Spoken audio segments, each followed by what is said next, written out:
ఎప్పుడు నీకు నీ కూతురికి సేవలు చేస్తమే సరిపోతుంది నాకు.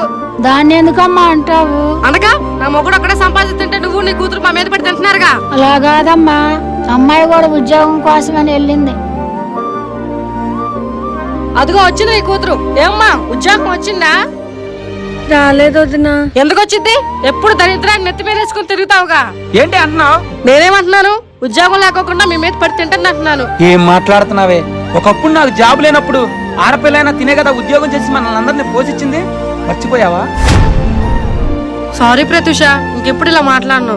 నువ్వేం బాధపడకమ్మా, నీ సమస్యకి నా దగ్గర మంచి పరిష్కారం ఉంది. ఏంటన్నయ్యా? శ్రీ కంచి కామాక్షి జ్యోతిష్యాలయం. ఉద్యోగ సమస్య, ధన సమస్య, పెళ్లి సమస్య, మనోవేదన, శత్రు సమస్య, పిల్లల పొరపాట్లు, భార్యాభర్తల సమస్యలు, విడాకులు, ఇలాంటి ఎన్నో సమస్యలకి గురువు గారు పరిష్కారం చూపగలరు. ఇతర ఎటువంటి పర్సనల్ సమస్యలైనా జ్యోతిష్యం చెప్పబడును. ఫోన్ ద్వారానే జ్యోతిష్యం చెప్పబడును. ఇప్పుడే నేను గురువు గారికి ఫోన్ చేస్తాను.